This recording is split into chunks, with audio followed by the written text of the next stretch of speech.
Olá pessoal, tudo bem com vocês? Bom dia, boa tarde, boa noite para você que acompanha a nossa disciplina de cálculo de reatores químicos. E hoje nós vamos continuar falando sobre os reatores heterogêneos, nessa parte 6, onde eu vou apresentar para vocês um resumo das principais características operacionais desses reatores. Então, bora lá. A primeira característica geral que a gente vai conversar a respeito aí do comportamento dos reatores heterogêneos diz respeito ao controle de temperatura desses reatores. É reportado que, normalmente, o controle de temperatura é fácil em reatores de leito fluidizado, de leito circulante e de leito de lama, enquanto esse controle é difícil em reatores de leito fixo, leito móvel e leito gotejante.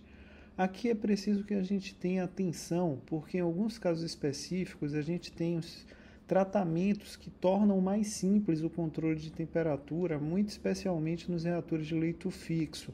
Vocês devem recordar que quando a gente falou desses reatores, a gente estudou as características operacionais de reatores multitubulares e o reator multistágio, né, onde a gente tinha operações adiabáticas entre ciclos com um ciclo de refrigeração, ali, de controle de temperatura intermediário. Então, a gente tem etapas que possibilitam e facilitam essa troca térmica em reatores, especialmente nos reatores de leito fixo. Só para exemplificar, né, a estrutura aí de um reator multitubular, e a troca de calor é facilitada justamente porque a gente tem aqui um diâmetro de tubo muito menor do que a gente teria se a gente estivesse operando aqui com todos esses tubos simultaneamente, né, como sendo um tubo único. Então a gente consegue aqui passar fluido refrigerante e ser muito mais eficiente nessa característica de troca térmica. A próxima característica que a gente vai conversar se refere ao tamanho das partículas. Normalmente a gente opera com partículas pequenas em reatores de leito fluidizado, leito circulante, leito de lama, e partículas grandes em leito fixo, em leito móvel e leito gotejante. Isso acontece porque se as partículas forem pequenas nesses reatores aqui, a gente vai ter uma queda de pressão muito grande associada. Enquanto se as partículas forem muito grandes nesses reatores onde a gente tem a recirculação simultânea de partículas, a gente vai ter problemas associados com o regime de escoamento dessas partículas, né? E, por exemplo, nos casos dos reatores de leito fluidizado, a gente muitas vezes não vai conseguir realizar o regime de fluidização, especificamente falando. Outra característica se refere à dificuldade de regeneração do catalisador. Essa possibilidade, né, ela é muito simples em reatores de leito fluidizado e leito circulante, ela é facilitada em reatores de leito de lama, é simples ainda em reatores de leito móvel, vai se tornando mais difícil para reatores de leito fixo e leito gotejante, que possuem estrutura fixa de partículas dentro do seu interior. Falando um pouco sobre o modo de escoamento, a gente tem aqui um escoamento empistonado ou muito próximo do modelo de dispersão, que é um modelo que a gente ainda vai estudar na disciplina ao longo da unidade 3, para os reatores de leito fixo ou leito gotejante, para o reator de leito móvel e para o reator de leito circulante.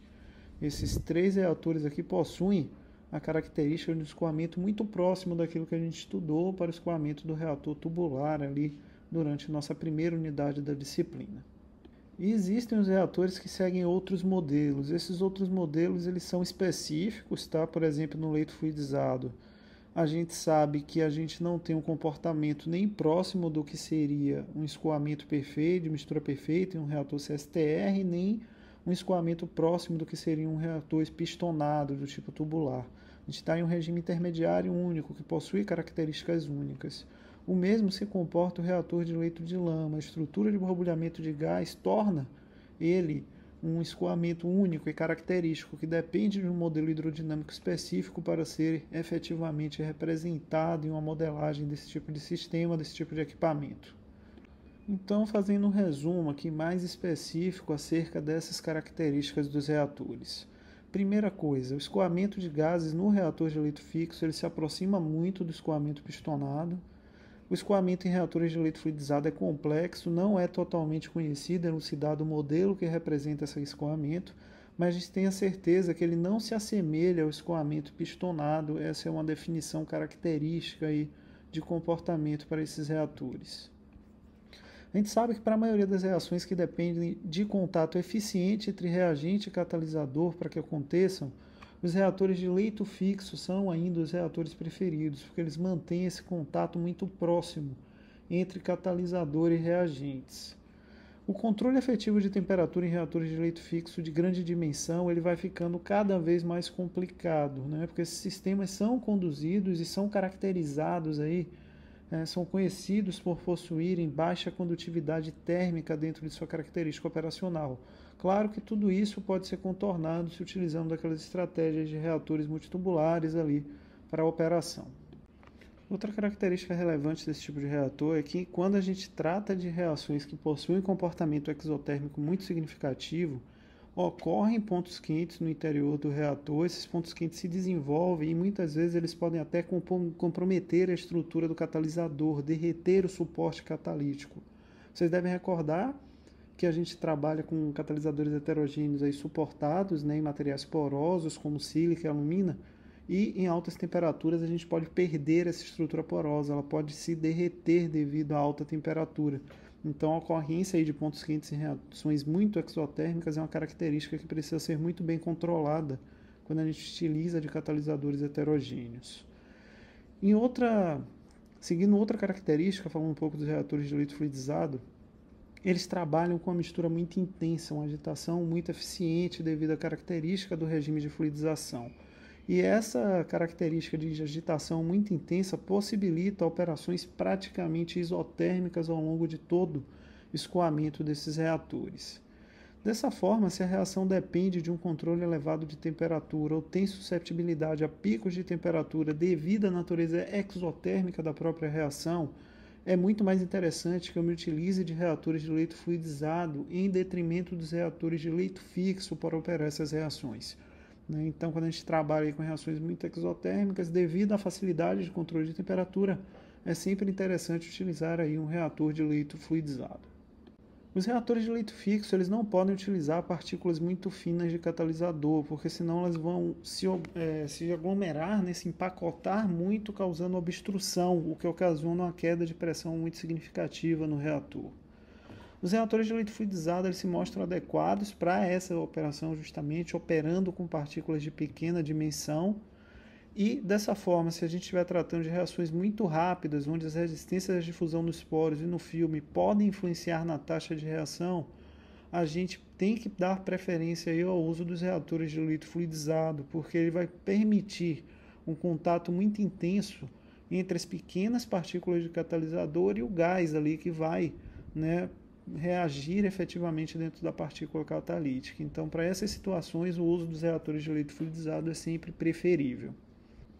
Um outro detalhe muito relevante que a gente precisa levar em conta nessa estrutura dos reatores catalíticos heterogêneos diz respeito à necessidade de regeneração do catalisador.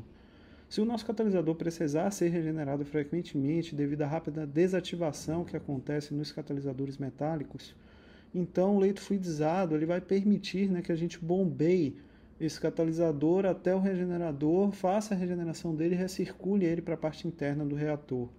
Então, para catalisadores que aparentam, né, que aparecem aí com características de desativação rápida ao longo da reação, o uso dos reatores de leito fluidizado vai oferecer muitas vantagens quando a gente comparar eles com os reatores de leito fixo. O mesmo aqui vale para os reatores de leito móvel ou leito circulante, que possibilitam essa recuperação catalítica para uma eventual aí regeneração. Essa parte de desativação de catalisadores é tratada no capítulo 21 do livro do Levenspiel e ela é muito utilizada para representar aí a parte da diminuição da atividade catalítica com o aumento do tempo de reação. Essa é a parte que temos ênfase lá no capítulo 21 do livro do Levenspiel. Essa parte não faz parte efetivamente da ementa da nossa disciplina, por isso eu estou comentando aqui sobre ela apenas superficialmente, mas é uma parte muito relevante. Eu recomendo a leitura aí do capítulo 21, que trata sobre esse tema. Lembrando que essa desativação catalítica ela pode ser lenta, tá? Existem alguns catalisadores, por exemplo, que podem durar anos operando ali de forma eficiente dentro da estrutura do seu reator, ou ela pode ser rápida, tá? A gente tem alguns outros catalisadores que apresentam perda de atividade após poucas horas, né, de reação ali efetiva dentro do seu reator. Então, como eu disse, essa característica é muito específica do comportamento reacional de cada sistema. Cada sistema tem a sua característica operacional específica. Então, pessoal, essa aí era a última parte dessa de reatores catalíticos heterogêneos. Vamos iniciar agora ainda no módulo 3 a parte de escoamento não ideal da nossa disciplina. Aqui estão minhas formas de contato, caso tenha ficado alguma dúvida relacionada a esse assunto. A gente se encontra em uma próxima aula ou atividade da disciplina. Até lá!